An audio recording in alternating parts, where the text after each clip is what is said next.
The Nebraska Environmental Trust was established in 1992 and provides funding for conservation, enhancement, and restoration of the state's natural resources. More than 1,600 projects have been funded in all 93 counties. The Environmental Trust funds projects through grants to state agencies, nonprofit, and for-profit organizations, as well as private individuals. The grant money comes not from taxes, but rather the Nebraska Lottery.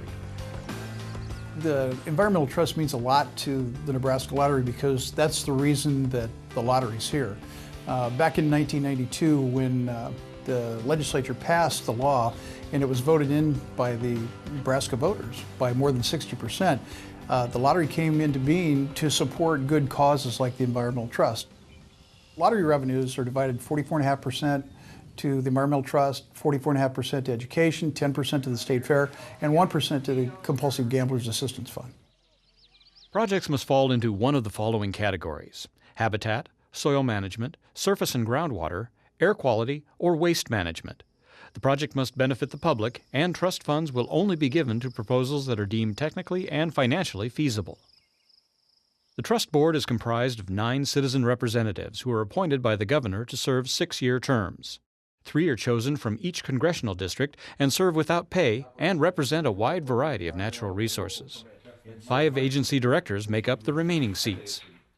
Grant applications must be submitted to the Trust by September, which the Trust Grant Committee evaluates and ranks. The following February, the preliminary results are announced, and in April, the final grants are awarded. The Trust brings together public and private patrons for innovative projects. Grant applications must meet certain application requirements. Each applicant must demonstrate that their project will have clear environmental benefits, benefit the public, be technically and financially feasible, and utilize the resources of partners. It's rare that the Trust finances entire projects. Instead, grant money is used as seed money to attract matching grants and money from other sources. Here are a few examples of some of the projects that have been funded by the Trust over the past 2 decades. Habitat includes projects that preserve or restore native habitats and areas critical to at-risk or endangered species. The Nebraska Environmental Trust was a partner in funding the purchase of Spring Creek Prairie, an Audubon prairie southwest of Lincoln. Tallgrass prairie, which is our native ecosystem in the eastern third of Nebraska, or so eastern quarter, is the most threatened ecosystem in North America. There's less than 2% of it left, and these last large blocks that we have are just critically important to both us as part of our heritage, but also the birds and different animals that are dependent on tallgrass prairie. Also, we help participate in building the nature center that you see in the background. Thousands of families and children enjoy this site every year.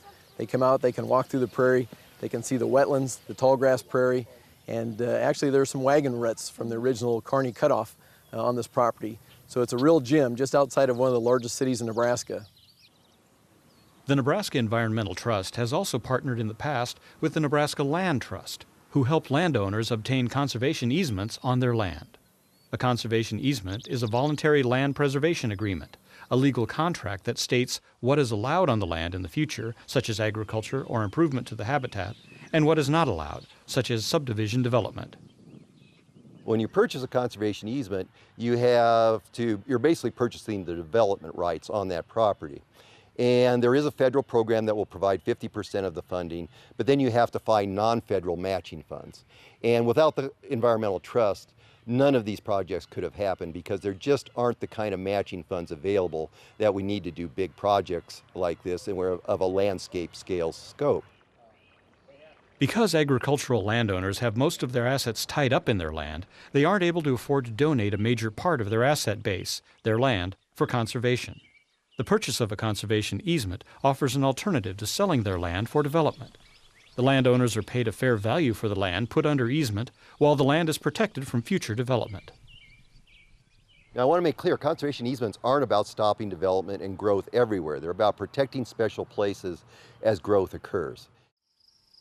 Hod Cosman has been an integral part of trust grants in the Wildcat Hills. Well, these lands are really important to our community and our region because they're open to the public. And these lands have been well stewarded by the ranching families that many of them from the 1800s have owned them. And they wanted these ranches to stay the same. They wanted them to be ranches. They didn't want alternative uses of these ranches. And we, as a conservation buyer, were their choice. In the Wildcat Hills, we have large populations of large mammals, and they need space, and they need unfragmented space. It is a biologically unique landscape, and as such, the fragmentation would be very detrimental to it. There are alternatives that maybe can pay more money than what a rancher can pay. In the West, we've seen a virtual explosion of fragmentation from what we would call ranchettes. And so those that would take these lands and split them into 40 or 50 acre ranchettes. Environmental trust allows us to dream bigger dreams. It challenges us to have stronger outcomes. We are a big volunteer organization. We have many, many, many volunteers. And when we get those dollars, it's a validation of the efforts that they've put in. And those validations become cultural. And then they become generational. Our motto is what we do is forever, and forever is a very long time. And on the flip side of that is that what we don't do can be forever as well. Soil management grants include projects that preserve, conserve, and restore soil health. Ed George was instrumental in an FFA application for an agricultural education soils grant. And so we applied to the Nebraska Environmental Trust for a soils grant to helping the teachers with curriculum, lesson plans, soil testing equipment, and resources for classroom and laboratory and field research projects. They were provided a soil probe. They went out into the field and actually took soil samples. Individuals who had expertise and wanted to share their knowledge after their career with helping these students to think about the importance of land, conservation, natural resources, food production, and maybe will help them to find careers and want to stay in Nebraska. One comment from a teacher was after his 30 years of teaching, this was the best program he had ever participated in. It was ready-to-go curriculum that they didn't have to develop for their students in their classroom. We've even had inquiries from the many teachers in Nebraska that teach science, and so we're hoping that this soils project will help those students understand the importance of soil productivity in relationship to a soil test. Surface and groundwater grants include projects that preserve or restore lakes, waterways, and groundwater from degradation or depletion.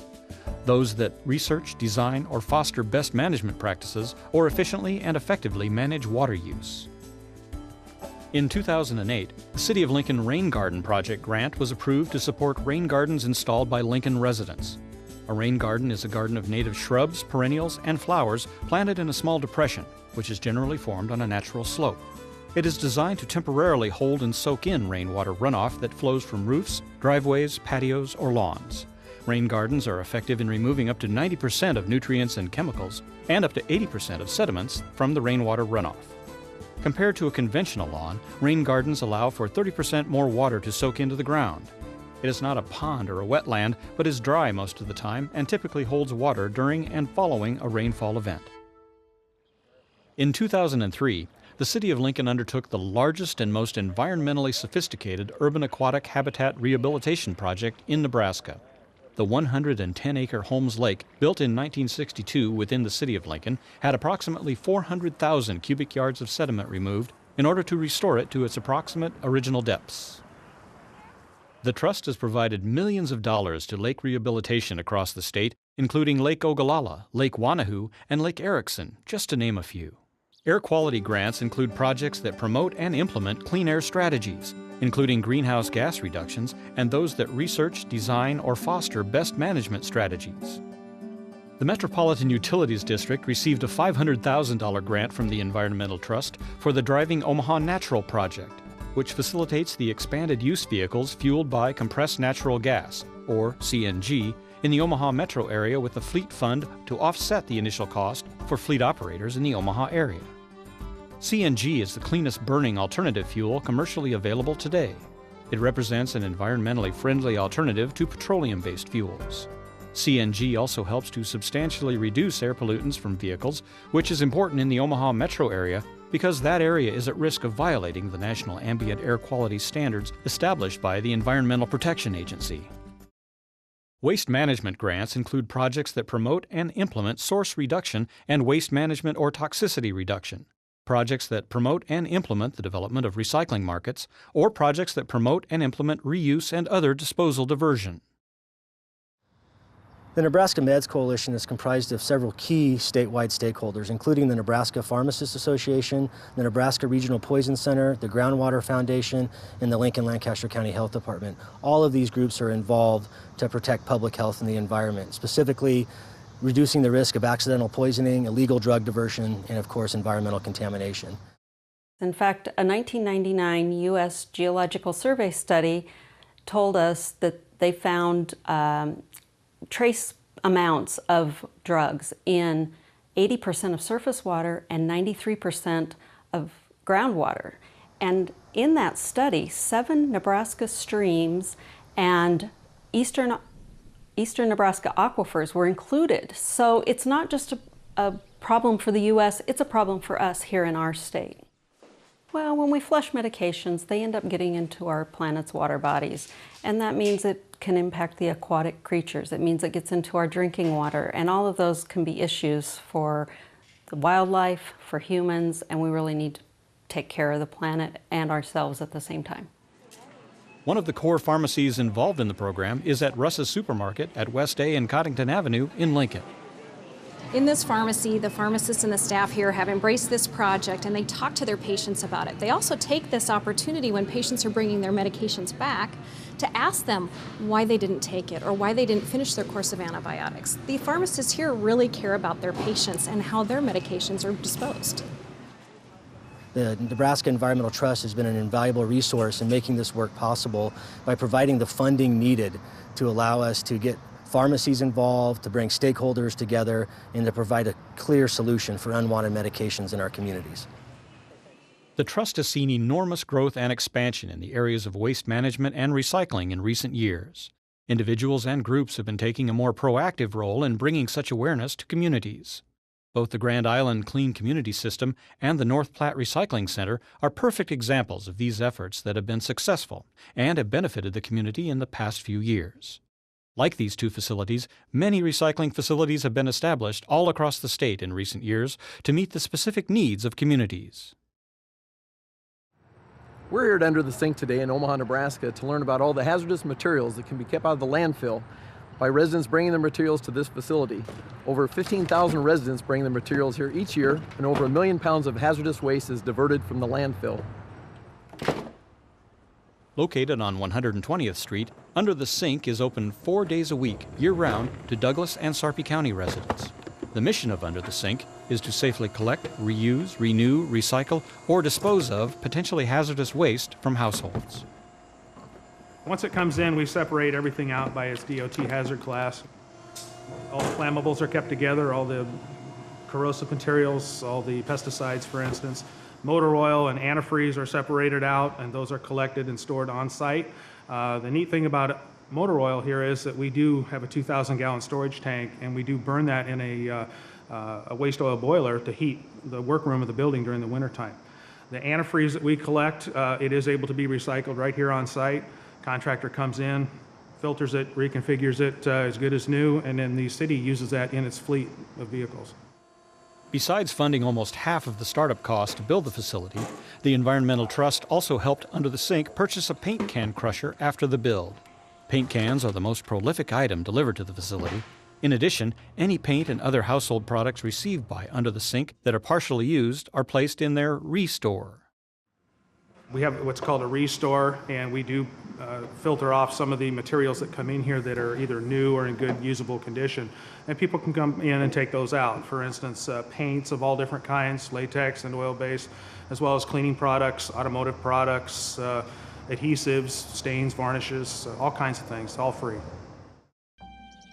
The work the Environmental Trust has done in the state of Nebraska has had an impact on virtually every citizen. We can always talk about the trust touching all of Nebraska. It's not just in one place. It's not just in Lincoln, Omaha, but it's in western, it's central, north, southern Nebraska. Everywhere you go, the Environmental Trust has had an impact. Nebraskans are lucky to have the Environmental Trust, as well as its funding source, the Nebraska Lottery. The lottery does not exist just to sell lottery tickets. And if you keep that in perspective, that's where we start. And so what we always try to remember is all of the profits, all of our profits go to the beneficiaries like the Environmental Trust. I think everybody needs to remember that every time you buy a lottery ticket, it goes to benefit Nebraska. And even if someone has what we would call a non-winning experience, that money, that dollar they spent still goes back to benefit Nebraska through the trust, through education, through the state fair or compulsive gambling. So those dollars still contribute to the good of Nebraska. I've been born and raised on a farm, and I guess my dad always taught us kids on the farm here, he says, leave the land in a better condition when you leave it than when you got it. And the Environmental Trust to me looked like an outfit that could really make that happen in the state.